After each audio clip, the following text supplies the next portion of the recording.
નમસ્કાર મિત્રો, હું છું ડૉક્ટર તૃપ્તિ ચૌધરી અને આપ સાંભળી રહ્યા છો community radio station radio campus 90.4 FM. મિત્રો, આપ જાણતા હશો કે તારીખ 25 જૂન વર્લ્ડ વિટિલિગો ડે તરીકે ઉજવાય છે. આ સંદર્ભે શ્રી કૃષ્ણ હોસ્પિટલ અને રેડિયો કેમ્પસના સંયુક્ત ઉપક્રમે એક વિશેષ કાર્યક્રમનું આયોજન કરવામાં આવ્યું છે. આ વિષય પર વાતચીત કરવા માટે આપણી સાથે ઉપસ્થિત છે શ્રી કૃષ્ણ હોસ્પિટલ કરમસદના ચામડી વિભાગના assistant professor doctor Nikita Patel. Madam, આપનું સ્ટુડિયોમાં હાર્દિક સ્વાગત છે. મારો પહેલો પ્રશ્ન એ છે કે વિશ્વ વિટિલિગો દિવસ શા માટે ઉજવવામાં આવે છે? વિશ્વ વિટિલિગો દિવસ દર વર્ષે 25 જૂને ઉજવવામાં આવે છે. આ દિવસ પ્રખ્યાત ગાયક માઇકલ જેક્સનની સ્મૃતિમાં મનાવવામાં આવે છે, જેમને પોતે વિટિલિગો હતો અને જેમણે આ રોગ અંગે વિશ્વભરમાં જાગૃતિ વધારવામાં મહત્વની ભૂમિકા ભજવી છે. મારો બીજો પ્રશ્ન એ છે કે વિટિલિગો એટલે શું? વિટિલિગો કે સફેદ ડાઘ કે કોડ એ પ્રકારનો ચામડીનો રોગ છે જેમાં ચામડીના પડમાં રહેલા રજકો, જે ચામડીને રંગ આપતા કોષણ છે, જે કે મેલેનોસાઇટ, એ નિષ્ક્રિય થઈ જવાથી અથવા નાશ પામવાથી સફેદ ડાઘ બની જાય છે.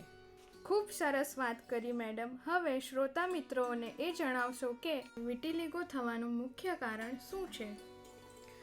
ચોક્કસ કારણ હજુ સંપૂર્ણ રીતે જાણીતું નથી, પરંતુ તે એક ઓટોઇમ્યુન સ્થિતિ માનવામાં આવે છે, જેમાં શરીરની રોગ પ્રતિકારક શક્તિ ભૂલથી રંગ બનાવતા કોષો પર હુમલો કરે છે, તથા કેટલીક વખત આનુવંશિક પરિબળો પણ જવાબદાર હોઈ શકે છે આ રોગ માટે. હવે વિટિલિગો અને કુષ્ઠરોગ વચ્ચે શું તફાવત છે? ઓકે, તો વિટિલિગો કે સફેદ ડાઘ એનું કારણ હોય છે કે મેલેનોસાઇટ કોષનો નાશ પામે છે, તથા રક્તપિત્તનું કારણ અલગ હોય છે. એ એક માઇકોબેક્ટેરિયમ લેપ્રી નામના જીવાણુથી થાય છે. વિટિલિગો તો ચેપી નથી હોતું, પણ કુષ્ઠરોગમાં લાંબા સમયના નજીકના સંપર્કથી ફેલાઈ શકે છે. સંવેદનાઓ વિટિલિગોમાં સામાન્ય રહે છે, પણ કુષ્ઠરોગમાં ઓછી થઈ જવાથી અથવા નાશ પામવાની શક્યતા હોય છે. આ ઉપરાંત વિટિલિગો માત્ર ચામડીને અસર કરતો હોય છે, અન્ય કોઈ અંગોને અસર કરતો નથી, જ્યારે કુષ્ઠરોગ કે રક્તપિત્ત માત્ર ચામડીને જ નહીં, પરંતુ ચેતાઓ, આંખો, હાથ પગ અને શરીરના અન્ય અંગોને પણ અસર કરી શકે છે. ખૂબ સરસ વાત કરી મેડમ. હવે શ્રોતા મિત્રોને એ જણાવશો કે કોને વિટિલિગો થઈ શકે? શું કોઈ ખાસ ઉંમર કે જાતિમાં એ વધુ જોવા મળે છે? કોઈ પણ ઉંમરે કે કોઈ પણ માણસને, સ્ત્રી કે પુરુષ, બંને જાતિમાં જોવા મળી શકે છે. શું વિટિલિગો વારસાગત છે? જો માતા પિતાને વિટિલિગો હોય તો બાળકોમાં થવાની શક્યતા કેટલી? હા, કોડ એમ વારસાગત રોગ કહી શકાય છે, પણ બધા લોકોમાં વારસામાં ઉતરતો નથી. માત્ર 20% લોકોમાં જ એવું જોવા મળે છે કે માતા પિતામાં કે ગ્રાન્ડ પેરેન્ટ્સમાં અગર વિટિલિગો હોય તો વારસામાં આવી શકે છે. શું વિટિલિગો ચેપી રોગ છે? શું સ્પર્શ, ભોજન કે સાથે રહેવાથી વિટિલિગો ફેલાય છે? કોડ ચેપી રોગ નથી અને ખાદ્ય પદાર્થોથી કે જીવનસાથીના સંપર્કથી, સ્પર્શથી કે સાથે રહેવાના કારણથી બિલકુલ ફેલાતો નથી. વિટિલિગોના શરૂઆતના લક્ષણો કયા હોઈ શકે છે? વિટિલિગોના લક્ષણોમાં સફેદ ડાઘ, દૂધિયા કલરના દાગ દેખાવા, પહેલાં એક દાગ દેખાવો, પછી એમાંથી વધારે દાગ વધી શકે છે, એ દાગમાં ખંજવાળ આવી શકે છે, એના અંદરમાં જે રહેલા વાળ હોય તે પણ સફેદ થઈ શકે છે. આવા અન્ય લક્ષણો હોઈ શકે છે. વિટિલિગો શરીરના કયા ભાગોમાં વધુ જોવા મળે છે? એમ તો વિટિલિગો શરીરના કોઈ પણ ભાગમાં જોવા મળી શકે છે, પરંતુ જ્યાં ઘર્ષણ વધારે થતું હોય તેવા વિસ્તારોમાં વધુ જોવા મળે છે. પછી આંખ, હોઠની આસપાસની ત્વચા, એમાં પણ જોવા મળી શકે છે. વાળ સામાન્ય રીતે ઓછા અસરગ્રસ્ત થતા હોય છે. હવે શ્રોતા મિત્રોને એ જણાવશો કે તણાવ વિટિલિગોને શરૂ કે વધારી શકે છે? હા, તણાવ અથવા કે સ્ટ્રેસથી વિટિલિગોમાં વધારો થઈ શકે છે. એ એક સહાયક પરિબળ બની શકે છે. ખૂબ સરસ વાત કરી મેડમ. હવે શ્રોતા મિત્રોને એ જણાવશો કે ત્વચા પર ઈજાથી વિટિલિગો થઈ શકે છે? હા, કેટલાક દર્દીઓમાં ત્વચા પર ઈજા, ઘર્ષણ, દજાવું, ખંજવાળ કે સર્જરી પછી તે જગ્યાએ વિટિલિગોના નવા ડાઘ દેખાઈ શકે છે. આ ઘટનાને અમે સાયન્ટિફિક ભાષામાં કિબનર ફિનોમિનન કહેવામાં આવે છે. શું વિટિલિગો સાથે અન્ય ઓટોઇમ્યુન રોગો પર સંકળાયેલા હોઈ શકે છે?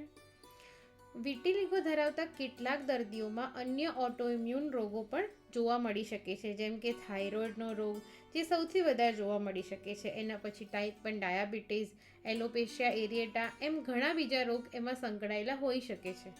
શું વિટિલિગોનો સંપૂર્ણ ઈલાજ શક્ય છે? હાલમાં કઈ કઈ સારવાર ઉપલબ્ધ છે? વિટિલિગોનો સંપૂર્ણ ઈલાજ થઈ શકે છે. સંપૂર્ણ રંગ પણ પાછો આવી શકે છે, પરંતુ તે ફરી પણ થઈ શકે છે. નવા સફેદ ડાઘ એકવાર મટ્યા પછી પાછા પણ નીકળી શકે છે. સારવારમાં કહીએ તો શરૂઆતમાં ક્રીમ કે મલમથી કરવામાં આવે છે. જરૂર મુજબ દવાઓ ગળવાની ઉમેરવામાં આવે છે, જેથી રોગને સક્રિયતા નિયંત્રિત કરી શકાય અને નવા ડાઘ પડતા અટકાવી શકાય. જો આટલી પણ સારવારથી લાભ ન મળે તો આપણે લાઇટ થેરાપી એટલે NV-UVB ફોટોથેરાપી આપીએ, અથવા તો એક લેઝર આવે છે એક્ઝાઇમર લેઝર, એની સારવાર પણ આપી શકીએ છીએ. આ સારવાર નિષ્ક્રિય રંગ આપતા કોષો કે મેલેનોસાઇટને સક્રિય કરીને ચામડીનો રોગ પાછો લાવવામાં મદદરૂપ થાય છે. જ્યારે આ દવાઓ, લાઇટની સારવાર, એક્ઝાઇમર આ કંઈ કામ ના કરે ત્યારે સર્જિકલ સારવાર દ્વારા સ્વસ્થ ચામડીમાંથી રંજક કોષો લઈને સફેદ ડાઘવાળા ભાગમાં બદલી કરવામાં આવે છે, જેથી ચામડીનો રંગ ફરીથી આવી શકે છે.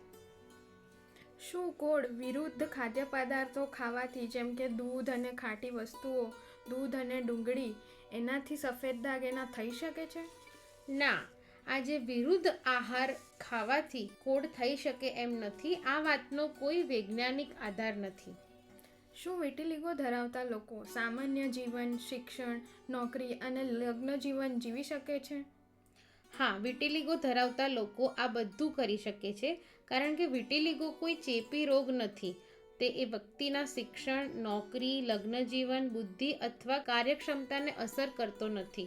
યોગ્ય સારવાર અને આત્મવિશ્વાસ સાથે તેઓ જીવનના દરેક ક્ષેત્રમાં સફળતા મેળવી શકે છે. ખૂબ સરસ વાત કરી મેડમ. હવે શ્રોતા મિત્રોને એ જણાવશો કે વિટિલિગોના દર્દીઓએ દૈનિક જીવનમાં કઈ કઈ સાવચેતીઓ રાખવી જોઈએ? દર્દીઓએ ત્વચાને વધુ પડતા તડકાથી બચાવવા સનસ્ક્રીન અને રક્ષણાત્મક કપડાનો ઉપયોગ કરવો જોઈએ. ત્વચા પર ઈજા, ઘસારો અથવા બિનજરૂરી ટ્રોમાથી બચવું જોઈએ. ડૉક્ટરની સલાહ મુજબ નિયમિત સારવાર કરવી જોઈએ, કારણ કે આ રોગની સારવાર લાંબી ચાલે છે. તણાવ ઓછો રાખવા અને સ્વસ્થ જીવનશૈલી અપનાવવી જોઈએ. વિટિલિગોના દર્દીઓએ કે નવા કોઈ દર્દીઓએ ક્યારે ડર્મેટોલોજિસ્ટનો સંપર્ક કરવો જોઈએ? જ્યારે નવા સફેદ ડાઘ દેખાય, એકદમ ડાઘ ઝડપથી વધવા લાગ્યા હોય, કે ડાઘની અંદર ખંજવાળ, લાલાશ કે અંદરના વાળ સફેદ થવા લાગ્યા હોય, આ બધા ચિહ્નો દેખાય ત્યારે તરત તમારા ડર્મેટોલોજિસ્ટને સંપર્ક કરવો. વિટિલિગો અંગે સમાજને તમે શું સંદેશો આપવા માંગો છો, અને સફેદ ડાઘ ધરાવતા લોકો પ્રત્યે સમાજનો અભિગમ કેવો હોવો જોઈએ? વિટિલિગો કે કોડ કોઈ પણ ચેપી રોગ નથી અને તે વ્યક્તિની ક્ષમતા કે વ્યક્તિત્વને અસર કરતા નથી. સફેદ ડાઘ ધરાવતા લોકો પણ સંપૂર્ણપણે સામાન્ય જીવન જીવી શકે છે. સમાજે આવા લોકો પ્રત્યે સહાનુભૂતિ, સન્માન અને સ્વીકારનો અભિગમ રાખવો જોઈએ. દેખાવાના આધારે ભેદભાવ કે તિરસ્કાર કરવાને બદલે તેમને આત્મવિશ્વાસ અને હૂંફ આપવી જોઈએ. જાગૃતિ અને સમજણ દ્વારા જ આપણે વિટિલિગો સાથે જોડાયેલો ભ્રમો અને કલંકને દૂર કરી શકીએ છીએ. શ્રી કૃષ્ણ હોસ્પિટલ કરમસદ ખાતે ઉપલબ્ધ સારવાર વિશે આપ જણાવશો? વિટિલિગો માટે શ્રી કૃષ્ણ હોસ્પિટલના ચામડી વિભાગમાં આધુનિક અને સર્વગ્રાહી સારવાર ઉપલબ્ધ છે. અનુભવી ડર્મેટોલોજિસ્ટની ટીમ દ્વારા દર્દીની ઉંમર, રોગનો પ્રકાર, વિસ્તાર અને પ્રગતિને ધ્યાનમાં રાખીને વ્યક્તિગત સારવાર આપવામાં આવે છે. આના ઉપરાંત અમારી પાસે સ્થાનિક દવાઓ, મૌખિક દવાઓ, ફોટોથેરાપી, સ્થિર વિટિલિગો માટે સર્જિકલ વિકલ્પો, બાળકો અને વયસ્કો માટે વિશેષ કાઉન્સિલિંગ પણ અવેલેબલ છે.